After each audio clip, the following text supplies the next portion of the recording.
శీఘ్రస్ఖలనం లేదా premature ejaculation. అసలు ఈ శీఘ్రస్ఖలనం లేదా ప్రీమెచ్యూర్ ఎజాక్యులేషన్ లాంటి సెక్షువల్ ప్రాబ్లమ్స్ రావడానికి గల కారణాలు ఏమిటి? అండ్ దానికి ఉన్న ట్రీట్మెంట్ ఆప్షన్స్ ఏమిటి అనేది ఈ వీడియోలో నేను డీటెయిల్గా చెప్తాను.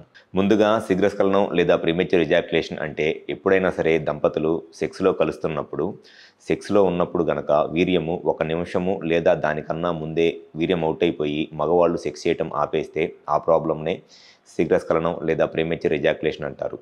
అయితే ఈ శీఘ్రస్ఖలనం లేదా ప్రీమెచ్యూర్ ఎజాక్యులేషన్ ప్రాబ్లం రావడానికి గల ముఖ్య కారణాలు, ఒకటి హార్మోన్స్లో ఏదైనా ప్రాబ్లం ఉండటం.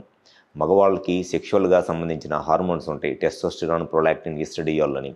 ఈ హార్మోన్స్లో కనుక ఏదైనా ప్రాబ్లం ఉంటే ఈ హార్మోన్స్లో ప్రాబ్లం వల్ల చాలామంది మగవాళ్ళలో ఈ శీఘ్రస్ఖలనం లేదా ప్రీమెచ్యూర్ ఎజాక్యులేషన్ ప్రాబ్లం వస్తుంది. సెకండ్ వచ్చేసి ఇన్ఫెక్షన్స్. ఎవరిలో అయినా సరే టెస్టిస్లో కానీ, లేకపోతే సెమెన్లో అంటే వీర్యంలో ఇన్ఫెక్షన్ ఉన్నా, లేకపోతే బీర్జాలలో ఇన్ఫెక్షన్ ఉన్నా, లేకపోతే ప్రోస్టేట్ లేదా సెమినల్ వెసికిల్స్లో ఇన్ఫెక్షన్ ఉన్నా, అటువంటి వాళ్ళలో మగవాళ్ళలో ఖచ్చితంగా ఈ శీఘ్రస్ఖలనం లేదా ప్రీమెచ్యూర్ ఎజాక్యులేషన్ ప్రాబ్లం ఉంటుంది. అండ్ కొంతమందిలో ఈ ఈ ఇన్ఫెక్షన్స్ రావడానికి ఒక మెయిన్ రీజన్ ఏంటి అనంటే, సెక్షువల్గా ఎక్కువ మందితో సెక్షువల్గా కలవటం, అంటే మల్టిపుల్ సెక్షువల్ పార్ట్నర్స్తో ప్రొటెక్షన్ లేకుండా సెక్స్ చేయటము, లేకపోతే డయాబెటీస్ అంటే షుగర్ లాంటి ప్రాబ్లమ్స్ ఉండటము అనేది ఈ ఇన్ఫెక్షన్స్ రావడానికి మెయిన్ రీజన్.